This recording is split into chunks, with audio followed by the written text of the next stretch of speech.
through the whole way. Long enough. Through your shirt. Might not be long enough. Oh, so that's fine. I think. It's fine. Yeah. Okay, whatever.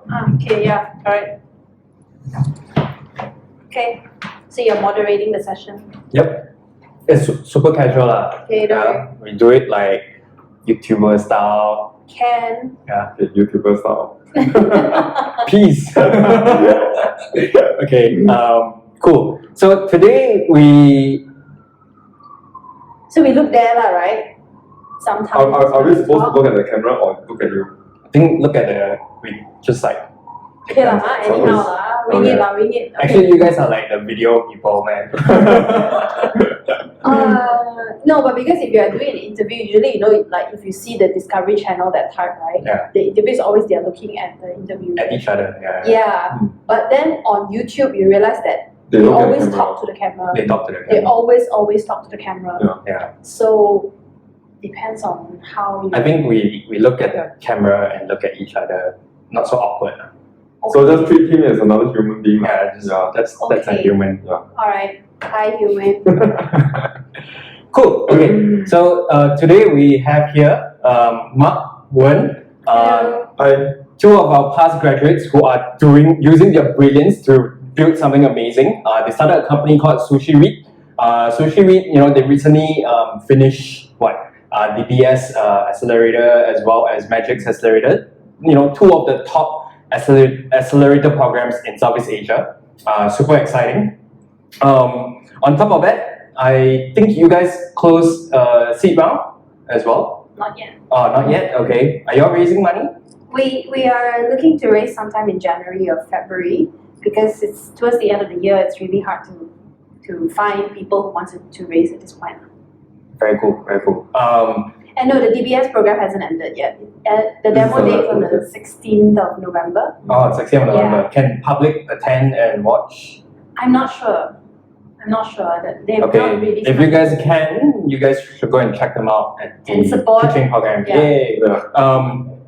But I think more importantly is that you guys, when you build a startup, you didn't just try to raise money. You didn't just try to go for accelerator programs, but you actually got customers, which Yeah. is the most important thing for a startup. So what we're gonna do first is we'll let you guys do like a 30 seconds pitch about what Sushi Vid is. I'm sure you guys are quite used to pitching. Okay, cool. Yeah. Mark first. Oh. Yeah, I get to seconds, watch. seconds. No, I get Okay. to watch. Let's do it. Okay, so basically Sushi Vid is a platform that connects influencers to brands. So to help the brands to find work and oh shit, you're gonna kill me for this. So basically it's to let the brands find the influencers to help with their viral campaigns and video campaigns and stuff like that, basically. Yeah. Very cool. So is it accurate? Quite almost there. You didn't get the 3 words. Yeah, that 3 words. The 3 consecutive words. Basically, it is what he said, but it's find, hire, and work with influencers for marketing campaigns. Very cool. Just for the audience, so what do you mean by influencers? Me again? Okay, so cool. I guess if you watch YouTube, you will have known say, Genie Boy, Dan Koo, the main thing, those are influencers. They are entertainers and influencers. So, we leverage on them and their subscribers for the brands, basically. Very cool. Okay, so it's really about connecting companies, brands with influencers to basically to help them, whether it's brand building, whether it's trying to get more customers, whether it's trying to reach a particular audience. That's what you guys do. So you guys connect. So tell us more, how does it actually work? So let's say I'm a brand and I'm interested, right, to reach out to maybe like 18, 19-year-old kids in university. What should I do? Okay, What can I use to So first you submit a brief on the platform. So it's a form where we ask a couple of questions, and then after that you fill it up, and then we approve it, and then it goes live. So it takes about 7 days for all the influencers to roughly have the time to come in, see, and if they want it, they propose for it. And then after that, you will come in and see the proposals. If you like anything, if you want to discuss further, you can talk to the influencer. Otherwise, you just pick one and then we'll get started with the campaign. Very So cool. we don't only do YouTube, we also do Instagram and blogs and everything else. So I was just asking Mark about Facebook. These days, like when I'm browsing my Facebook feed, I always see these videos, and I think I'm spending way more time on Facebook these days than in the past because of videos. Yeah. They have some pretty good content there. What do you think of it? Like, do you guys, ask your influencers to do that as well? I think for Facebook video, it's kind of new. Okay. So we haven't really figured out whether the integration is going to be with Facebook page or a Facebook group or a Facebook individual. So some of our influencers, they have their own page, and some of them, they share it on their own personal feed. So we haven't really, it's a bit confusing for us right now, so we haven't integrated Facebook, but definitely it's part of our plan to go in that direction. Awesome. Yeah, basically last week we have done a Facebook Live with one of our influencers, Yeah. right? So I think that at the peak it has 200 over audience Okay. at any single time. So I think we are still exploring Facebook videos for now. I see. I think the engagement was definitely high as well. Like she could see the comments and she respond immediately. Yeah. So the engagement in terms of Facebook Live videos are really, really there. Yeah. But whether people watch the entire video is a whole other problem, right? With Facebook. So it's up to the influencers to capture their attention to stay on the videos. Yeah. It's a skill, it's a skill. I see. So we have talked about, from the brand's perspective, if we are keen to engage influencers. But how about, let's say, I'm a guy, maybe I have like 500-600 Instagram followers. Like, is this platform for me? 500-600, no. Okay. For Not popular Instagram, we look at about 2,000 and above. 2,000 and then above. for YouTube, we're looking at 250 subscribers and above. That's actually very, very low compared to the US.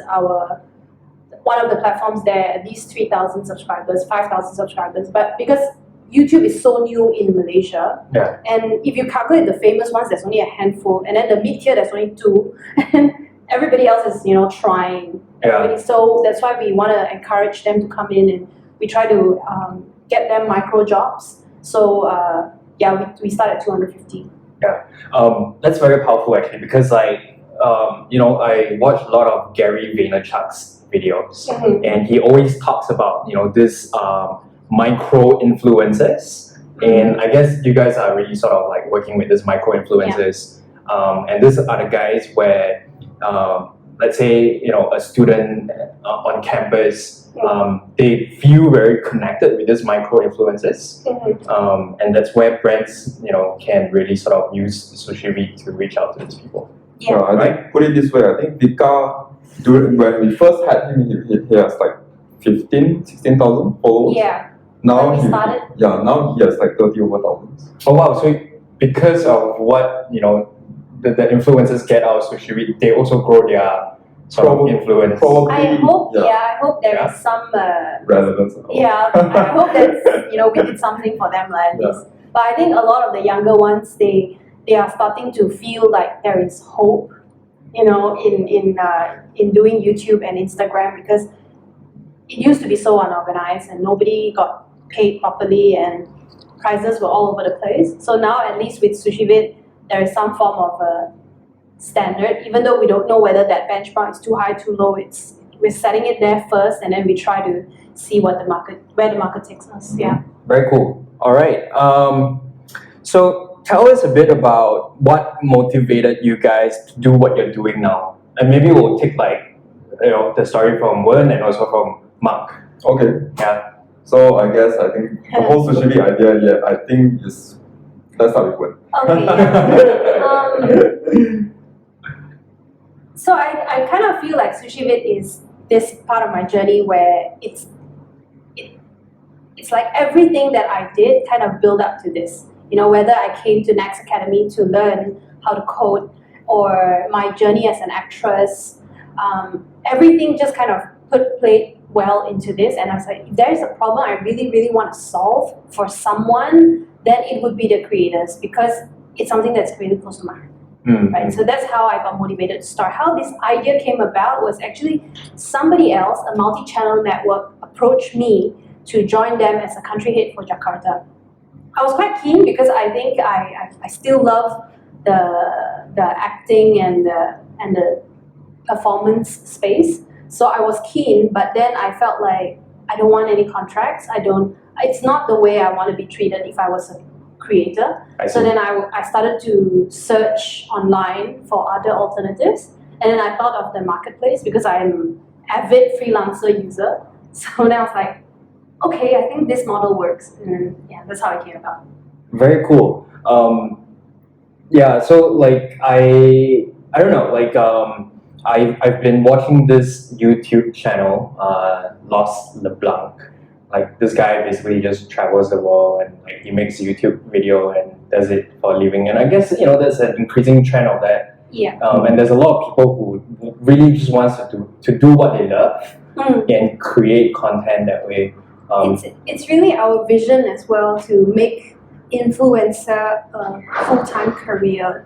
Like I feel that that's our vision as a company. It's not really to help the brands. It's really to groom an entire creative industry, to build an entire ecosystem around these creatives so that they can have a full-time career out of this. Oh, I love that story. Mark, how about yourself? Like, how do you get involved with Sushi Vid? Okay. Well, to be frank, I know nothing about influencer marketing. I do know Ginny Boy. They all just when people share the videos, I would just look and just laugh about it. Yeah. And I crossed paths with Wen in Next Academy, February 2015 batch, right? Mm-hmm. Then 1.5 years ago. Yeah, 1.5 years ago. But I joined Sushi Vid earlier this year. Okay. As their tech co-founder. So basically, I just want to challenge myself in terms of I want to explore the technology behind the websites. So after Next Academy, I was still trying to break through something, but still can't find an opportunity to do something regarding technologies on web. Yeah. Then that's when me and Wen met up for coffee. Then she said, "Join me." And then I said, Yeah. "Okay, cool." All she said was "join me," right? What Power of influence. I think why I was very convinced that Mark was a good partner was because we spent 9 weeks together during the Next Academy program. So you know him in and out. Yeah, we sat next to each other and coded for some of the harder projects, and every day is a really challenging puzzle for us, right? So I've seen him through the worst through our hackathon, and I've seen him through the best, and it's almost like, okay, I think can. Oh yeah, speaking of the hackathon, so these guys, they joined a hackathon during the bootcamp. 6 weeks in. It was like 6 weeks. Yeah. 5th week or 6 weeks. 6 weeks. Yeah. Yes. And they completely destroyed the flow of learning because they were more concerned about winning the hackathon. And they did, they got second runner up, right? Yeah. Second runner up.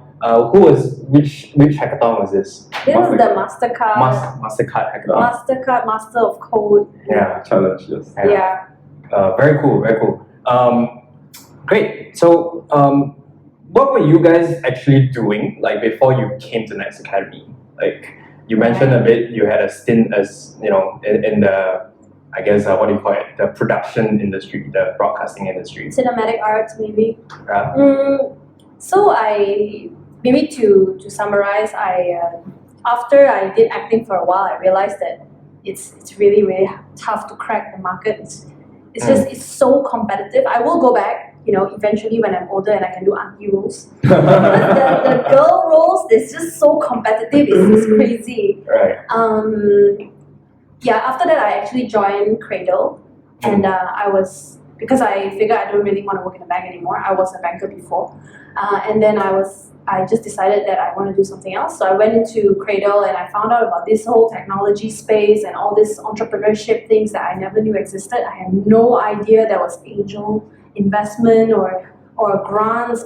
So when I went in there, I was like, whoa, okay, wow. Like people gave you money to build your own business?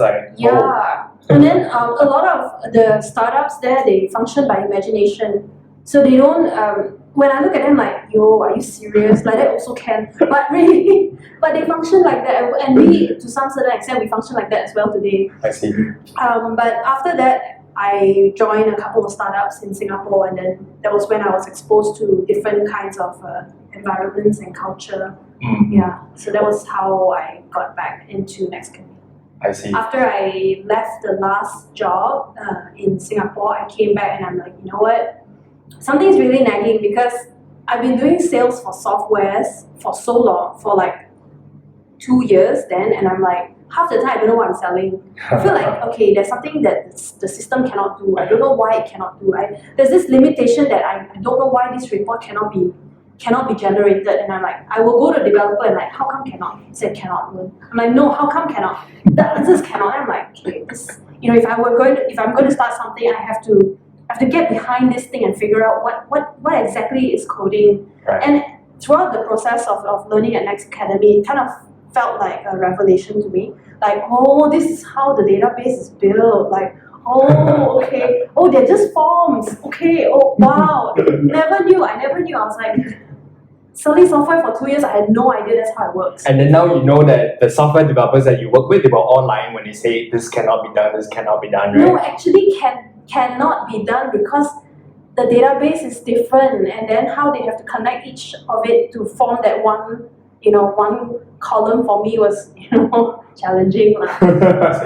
Yeah. So I know why I cannot now, and I actually understand how softwares work, which is amazing. It's a revelation. Cool, very cool. How about you, Mark? Okay, so I was graduated as a telecommunication engineer. So I went to Huawei as a technical trainer for 2 years. Then it was a bit boring. Then I was like thinking, I should have started something on my own. So I was exploring some other technology. Being a technology lover, I just had to find something to learn, Yeah. So I came across 3D printing. So I was like, this is something new. Okay, I just straight away jump into 3D printing. And I learned it the hard way that hardware startup simulation is very, very tough to break. Basically, you need to have a very high capex, and you need to have a lot of manpower to run the machines. The technical knowledge to run the machine is tremendous. Even in the 3D printing world? Yeah, even in the 3D printing world. So the failure rate it's a constant thing. Every day we have a lot of failures, and you have timeline, deadline push away just because of failures. And I learned it the hard way that it's not easy to scale hardware startups also. Then I was looking into and the most critical part is 3D printing. I actually envision it to be like we have a website and people can submit orders and stuff like that through the platform. I have no knowledge about how to code a website, even though I learned some coding during the universities. Yeah. I had some other developers, two different developers, and they screwed me over. I lost over like 40K, 50K. So after that, I was like frustrated. I was like, screw it. How can I not learn this and being cheated for 50K? I think I can do it better than that. So that's how I joined Next Academy. And also, it's a random by chance thing because I was happened to add Magic at the time just to. One of the events there was something to do with entrepreneurship, and then I came across Next Academy, which is just beside the event that I'm going to. So I straight away signed up on the day, on the night. So I just really? Yeah, wow. yeah. Very cool. Yeah, so I was hoping that please select me. I want to get into this thing. So that's how it all put together. That's how we meet. I met Wen, and here's where Sushi Vid is. Very interesting. Yes. So you were a telecommunication engineer, then you became a trainer, and then you got bored. So the moral of the story is, if you're bored, you can think about entrepreneurship. Yeah. No, I think you got to be more than just bored. I think it's got to be more than that. Because it's really tough. It's really tough. So it's not just bored. No. A bit more than that. Yeah. So if you're tough and you want to fight. Yeah. Yeah, probably you could. Yeah. That's a better one. Cool. That's great. So let's talk a bit more about the journey of starting Sushi Vid, right? Walk us through the early days. What was it like? Did you try to build like the app first and then try to get clients, or how do you validate your idea? Okay, so when I started the company, the first thing I did was I met up with 20 YouTubers. Okay. So I just called them, I Skyped them, I called for a bunch of stuff. So I wanted to help the entertainment and the creators industry, right? So I asked them a bunch of stuff like, do you want merchandise, or do you want brand sponsorship?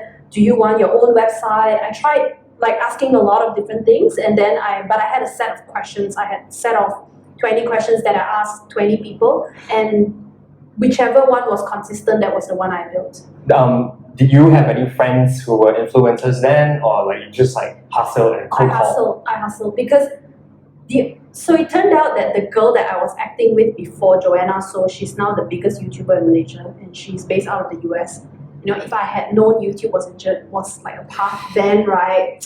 Who knew? Maybe Chicha would have been there already. But yeah. So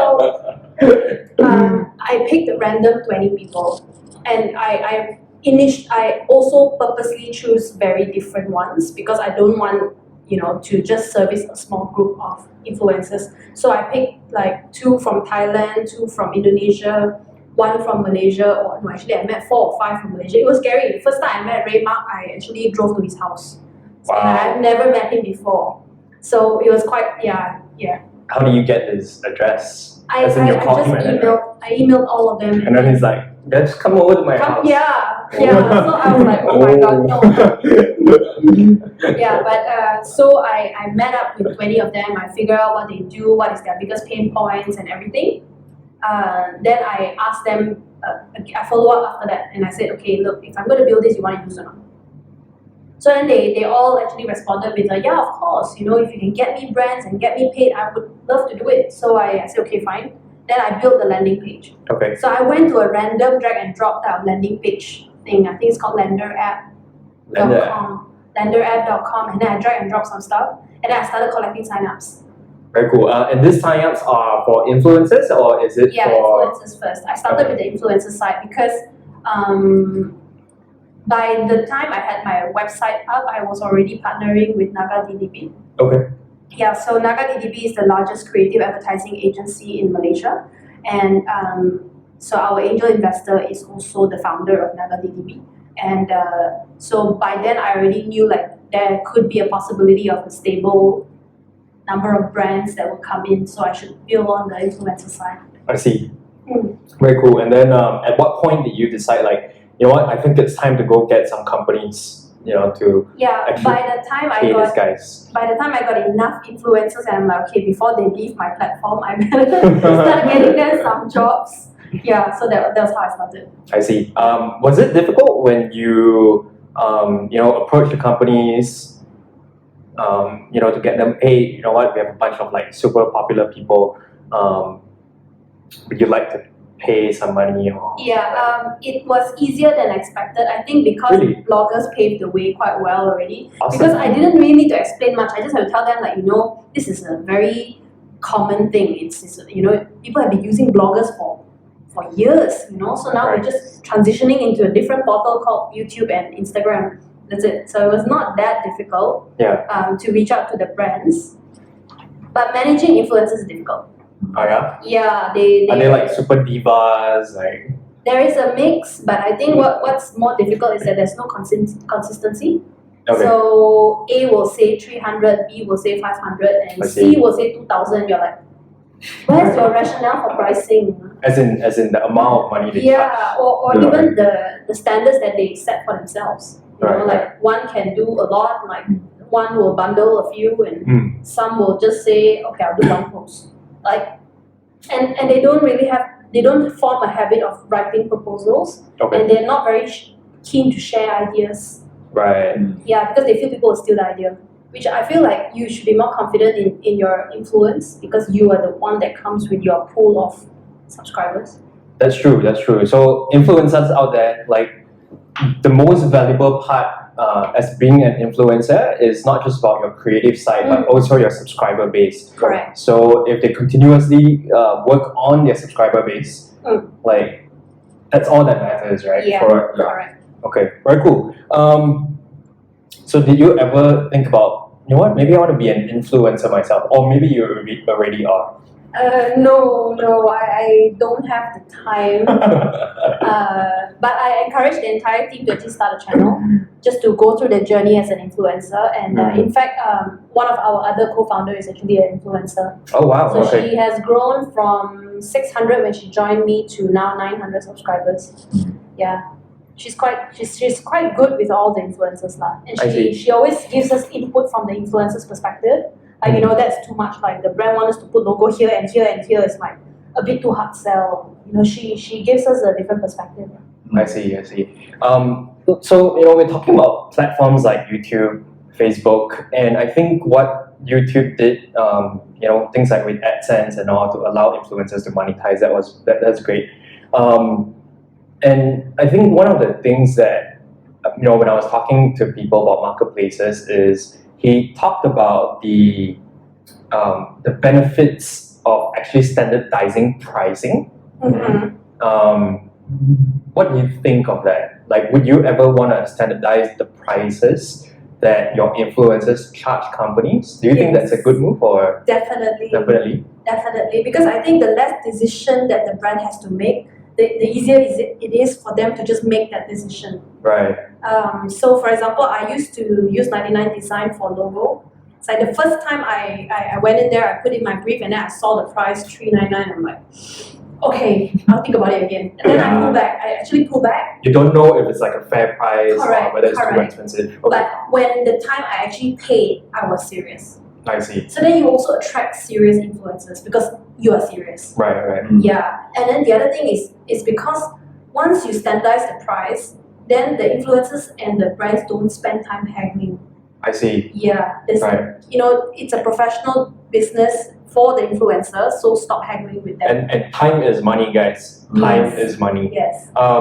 So yeah, I mean, I can imagine, when you try to standardize prices, maybe some of the influencers will be unhappy about it. Those that probably charge more, right, than what you standardize. How would you deal with that?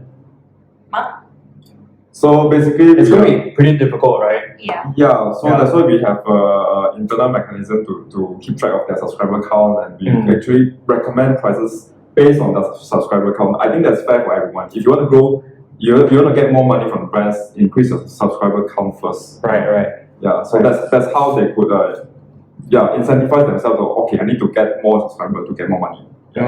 Very true. So I would say the main thing is, I'm sure there will be people who are against it. There will be people who are happy about it. But I think what is important for people to realize is that when there's some form of standardization, everybody wins. Now it's easier. More brands will just get involved. Brands won't think twice about prices. Like the example you gave was brilliant. For us as well, sometimes we use certain freelancers, whether it's for designing our website or whatever it is, and we get so many different quotes, and the prices can be like extremely high, can be extremely low, and we just don't know what to do, and we end up, taking a long time to think about it. And sometimes we even just like completely, maybe let's try to do it ourselves. But I suppose when there's some form of standardization, for example, like Uber, right? Fantastic, more people, started relying on so-called public transportation. If you consider Uber as public transportation, I don't even own a car anymore. I've just been So like you've completely Ubered. Yeah. Wow. Wow. So I have a parking spot in my condo, and it's like Never there. nothing there. I can even rent out my spot now. But it's a very liberating feeling. Now I just have less things in life. Cool. I think the other thing I want to add about pricing is that wherever there's a mass demand for something, somebody will come and try to standardize it. So whether it's Sushi Vid or someone else, somebody will come into this space and create a marketplace. So some of the influencers that have been bashing us quite a fair bit, they need to realize, don't take it personally. It's anywhere that there's an opportunity to monetize and where there's demand, there will be a marketplace coming up. Right. So yeah. And to be fair, I think our prices here in Malaysia, called Sushi Vid, in Southeast Asia, is actually much more higher per subscriber compared to the one in the US. Oh yeah? Yeah, we actually pay them quite well. Yeah.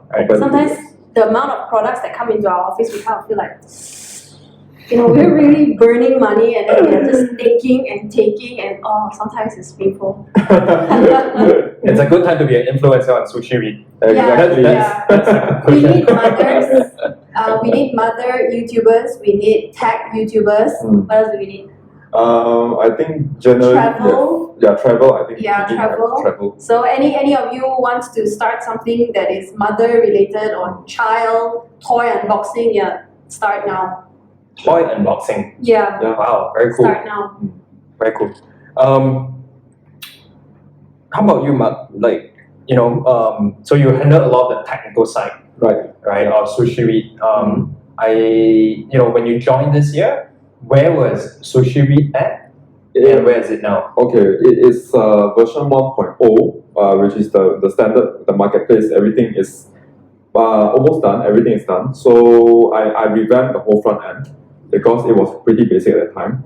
And then I added some Instagram integrations. Right now I've decided to move away from a monolithic application into SOA, so a service-oriented architecture, because I wanted to break away from all the developers and handle their own modules. So a bit too early for us, but I want to do it as early as possible so that I can handle it later.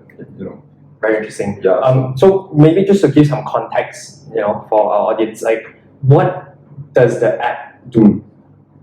Like what was that one core functionality? The most important thing that makes Sushi Vid's app Sushi Vid. Okay, I believe you'll be there. Yeah, on a technical front, like how feature-wise maybe. Yeah. Which is the matching between the users and the brand. I see. So as an influencer, I sign up on your app, which is sushivid.com. Yeah, correct. Okay. So register, and then brands will also go there. Is that right? Yes, correct. Okay. Yes. And then the matching is done automatically. It's not automatically. It's a marketplace basically. So sometimes the influencer doesn't want to take more brands this week because they already swarm with all the brands and stuff like that. Okay. So it's up to them whether they want to take out the job or not. Okay. Yeah, basically it's a free for all thing. Okay. So the main functionality of the website is to serve as a marketplace, right, to connect to people. Yeah. So kind of like eBay. Are people For familiar with me, eBay? more like freelancer. Or more like freelancer.com. Yes. Okay, freelancer.com. If you guys know what freelancer.com is. So currently we are also building some analytics module, some URL shortener module. It's a good thing that we move away from just one application to smaller one, so we can scale up independently. Very cool. Yeah. So right now we have some issues of other modules we need to scale independently also. Yeah. Okay. So on the brand side, as a brand, if let's say I engage a influencer through your platform, I can see things like, I imagine, things like what were the click-throughs because of this video and so on. So you guys are the third-party independent sort of like metrics of sorts. Yep. Okay. So that's good for brands as well. Yeah. Correct. All right. Okay. So before this, I would say they are getting screenshots from influencers, I guess from blogs, which is quite easy to fake. Yes. Yeah. Yes. Right. So now you have a tracking for brands. Yeah. Makes things a lot more trustworthy. Yeah. I think we also want to go deeper. So for every brand, we don't only tell you the clicks, we tell you how many orders were made based on a certain URL. So and where the URL comes from, what devices, what time the person logged in, and how many times did it come back. So it'd be like the Google Analytics for influencers. Oh, someone's phone. I think it's the phone that's recording. Oh, it's my phone. Does it pause the video? Not sure.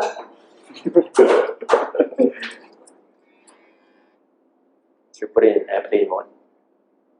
It's okay. It's like the NGs that make the videos funny. Oh, it does pause the video.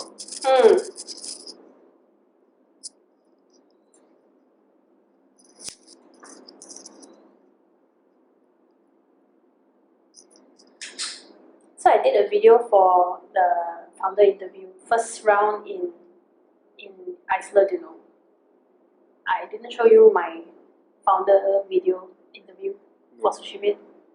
I came back to show Tan Sri. Tan Sri said, why you take video in the sauna?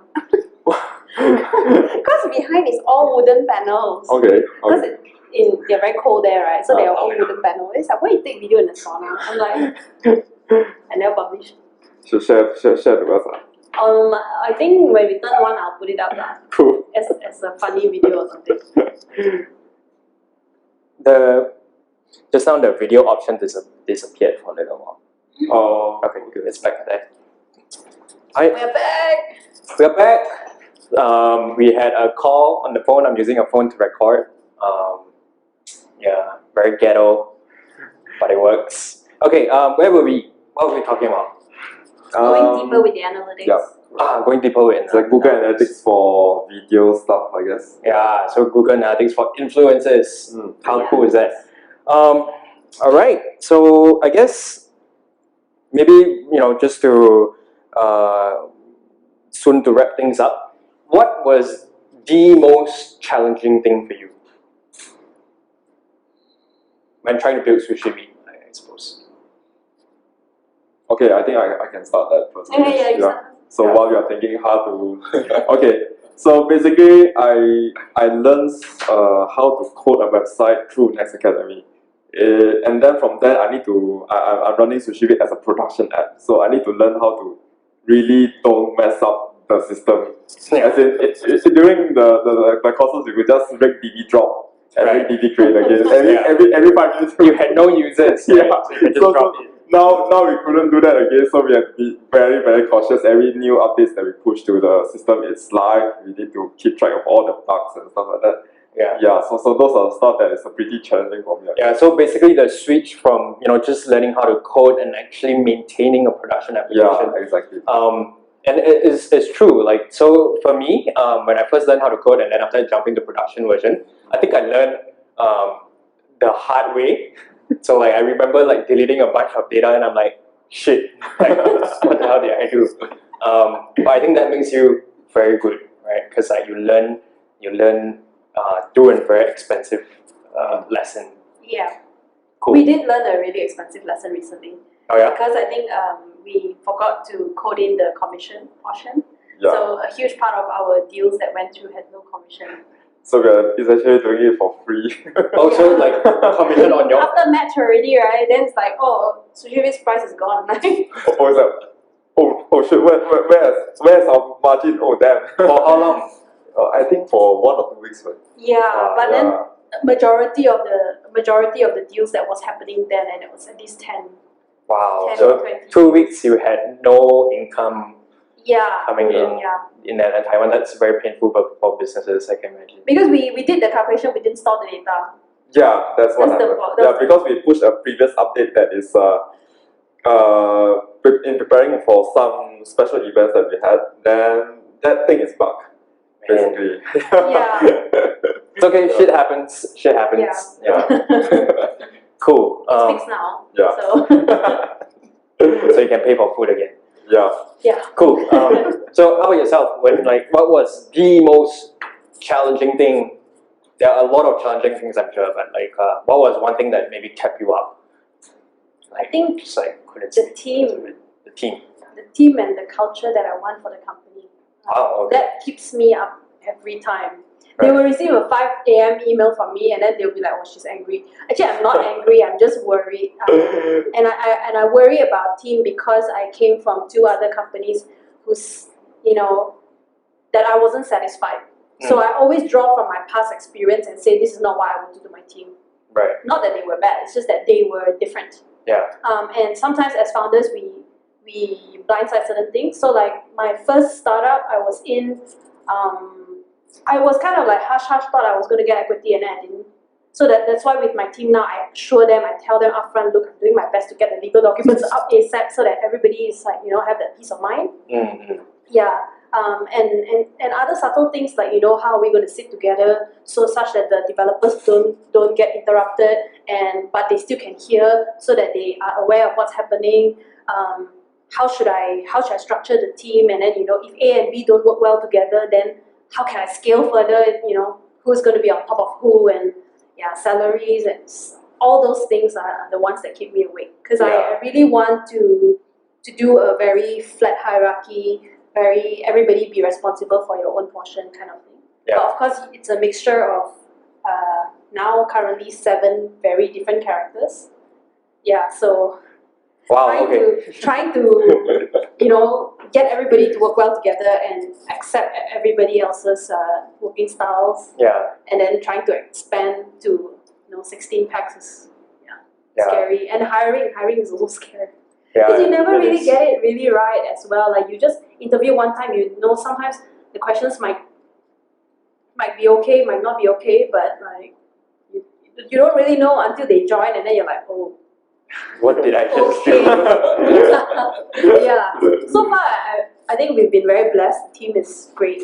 The Right. team is amazing. So they are, at least passion-wise, it's definitely there. So that's good.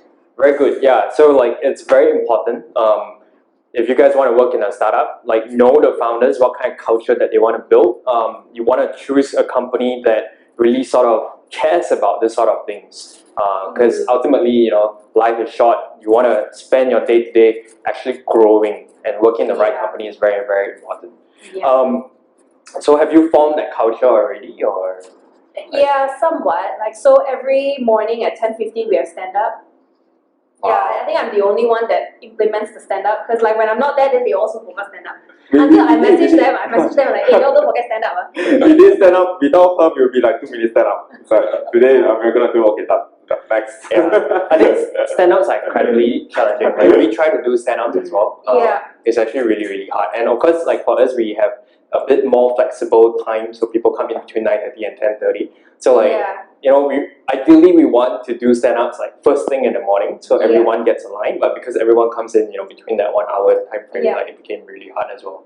No, that's why I set at 10:15, so that it's a routine for everyone, and it's almost like to be expected. And although I really am against routine and against everything, but I feel that the stand-up is the only one time where we actually communicate with the developer side, and they can actually see the struggles. And like over time, after we repeat the same struggle 4 times, we kind of figure out, okay, this is something we need to fix. This is something we need to fix. Right. It's the only time where everybody knows what everybody else is doing. I see. Yes. Yeah, so I think it's really, really important. I learned that from Trade Gecko. I think it's very, very important. Interesting.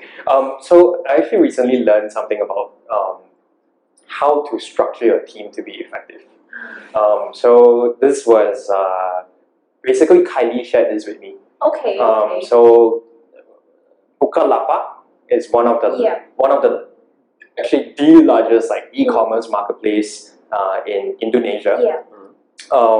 And basically what they have done is they've broken down their teams, so they won't say like, oh, you're the marketing team, you're the biz dev team, you're the engineering team, and most companies work that way. What they did instead was following Dave McClure's pirate metrics. So acquisition, activation, revenue, referral, retention. You have a head of acquisition, a head of activation, a head of this. So like they literally, when people go there and ask, what's your job? Oh, I'm the checkout team. The checkout team, like all they care about is let's work on the checkout. And what is very good is that now you can set metrics based on those things, and the team owns that number, so they feel the strong sense of ownership and they just like work towards it. I think it works well for them because partly because they are a bigger company as well. So for companies, for you guys, you have 7, trying to increase to 16. You can maybe start looking into things like this. We have recently just implemented that. Our team size is about 15 or 16 right now. So we are trying to do that, and it has worked very well for us.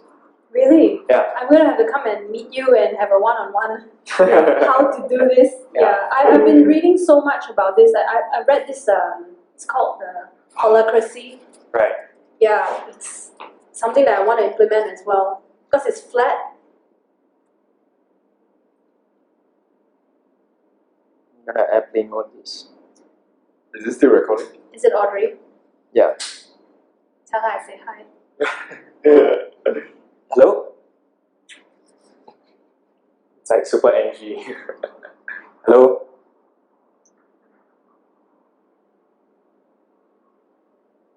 I'm on a super diet. Super what? Diet. So I'm going back to the diet from before the first week of Next Academy where I was eating vegetables, steamed vegetables. I'm going back to that diet. Sure or not? Yes. Okay. You have a double chin now. Like, such you, right? Jialat already know. Every day also 一口了 confirm I scared I lor. look fat. If you follow the team like that, I also wow. No, I have to stop. I really have to stop. Mm. It's like I just signed up for 14 PT lessons. Oh, okay. Yeah, I just literally signed up like yesterday, Mm. and then I was like, okay lah, I better take this seriously. I just plan So to today get I some. only ate 2 eggs Wow, and 1 guava all day. that's a little bit extreme. No, I'm going really crazy. I'm not eating any carbs. Back to your first week of Yes. that. On the third or fourth week, that was the downfall. No, first week of Next Academy was my downfall. You're like, Yeah, man. you want to eat? Yo, what's you want eating? Then the girls, right, they hungry, they start eating my food also. So I was like, by lunchtime, my steamed broccolis are gone. Then Gone. So we drag her out, then it's like, oh, Hokkien Mee also quite nice, oh. That's how the downfall of humans. yeah, I was really lean then, I got down to 18% body fat. And then, and then Next Academy happened. Cool. So Next Academy made you gain weight. Yes. No, actually coding in itself is like you need to munch on something. Right. It's like you're thinking, and it gets hungry really fast because you're thinking and thinking. Yeah. I think the 9 weeks at Next Academy was really the feeding the weeks. strongest learning curve I've had in a very long time. Wow. Because from the first day I started, I was like, oh, what's this called? It's a console. I'm like, oh my god. I had no idea it's called a console, the black screen. From that to then be able to code, it's phenomenal. It's like, wow. Awesome. Yeah. Yeah, good to know. But I also gained a lot of weight. So. Yeah, I know. Like Eugene, I think when he first joined us, then after that, after 1 year, he told us, I've gained about 10 kgs. 10 kgs. It's quite normal, I would say, because I remember when I first joined Huawei, my first job. Yeah, you were like a bodybuilder. I know. Not really, but I gained like easily 15 kg over the 2 years. Oh wow. Yeah, because it's just very routine office job where you eat breakfast, then you go into the office, sit down, do nothing, do something, do work. Then when you have lunchtime, then after you continue sitting there and work on something, then after that it's dinner. So you're bound to get fat. I would say. We definitely contributed 10 kgs to Eugene's fat. We definitely contributed. We went to, we're the only team, right? At 12 o'clock, we'll go out and eat volcano shabu shabu. And my record and him, 19 plates of beef. Yeah, they'll be like fighting each other. Wait, how many just 2 of you, no? No, the whole. Yeah. Then we will be only eating like 4 plates and they were like 19 plates. Seriously. Yeah, so I definitely contributed. We can have lunch like 3 hours during class, Eating non-stop. Yeah, during class we were like, yeah, let's do shabu shabu today. Yeah, let's do it. Then we go and eat lah. So I think we were the only bunch that was like that. There were bunches that were skipping. They skip meals. Yeah. But we were the eating bunch. Right. Yeah. Yeah. These days, people study and they don't eat. They don't They don't eat. Yeah. Wow. They don't go out. Okay. I don't know how they survive. I don't know. The Yeah. current Sushi Vid team eats like 4 meals during work time. Yeah. You did name your company after food, so. Yes. It's good because everybody likes sushi. Everybody. Yeah. It's like everyone likes sushi. Apart from me, I'm not really a sushi lover, but I'll follow the team. Very interesting. Okay, so talking about your company name, Sushi Vid. Oh. Why did you name it Sushi The Vid? corporate version or the Yeah, the corporate version or the not corporate version. Let's hear 2 versions and then we'll cut. Okay. Cut the ones that doesn't sound good.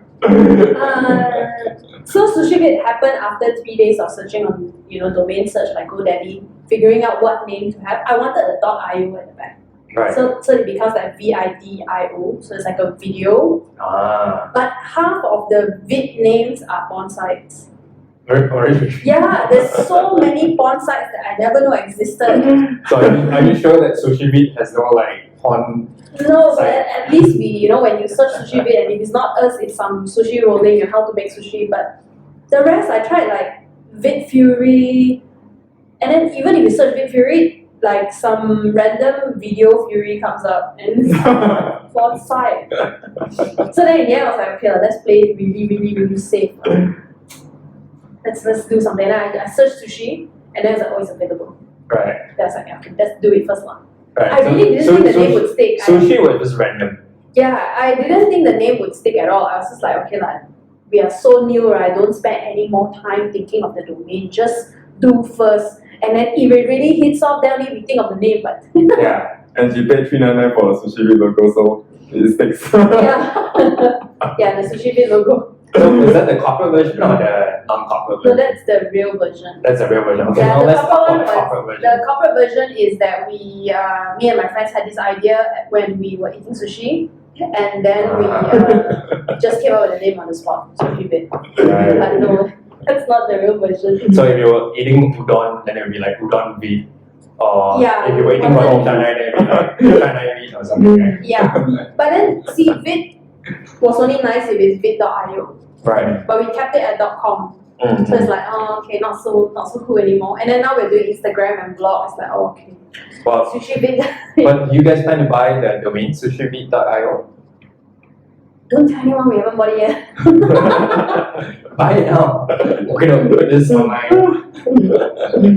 Now you're forcing our hand, now you can buy tomorrow then. .io is expensive. Is it? It's 200 something. Oh, really? .ios are expensive. Oh, I didn't know that. That's why I was like, okay lah, let's buy the cheap one first. Yeah. Well, .com is always a better domain, I think. Just because people still by default think of .com. Yeah, because .io as well, I think some of them, they don't become a link. You know how sometimes when you just type .com, it becomes a link? Oh, really? I think .io sometimes don't. Certain websites still don't link it. Cool. Mm. Okay. So I think any final words? Join Next Academy. After joining NS Academy, join Sushi Vid. Yeah, that's, That's the more important one, we're still hiring developers. yeah. Cool. So yeah, guys, if you're an influencer, check out sushivid.com. It's sushivid.com. Yeah. Yeah. If you are a brand, a company, you are looking to get more customers, build a brand, whatever it is, you want to communicate with the public, check out Sushi Vid as well. So thank you guys for today. Thank you. Yeah. Thank you. Thanks. Awesome. Still on camera. In case he NG the back part. Sit still, sit still. Okay. It's like going up.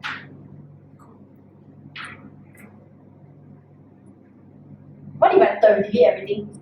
Well, your voice should be picked up like this as well. Yeah. Yeah. They have a lot of redundancies. Yeah. The only thing we don't have is video. Yeah. There's only one Oh, video. you know my camera is actually very, very good. Oh yeah? Yeah, it's the one that every vlogger uses. What's it called? Like Zoella uses it according to my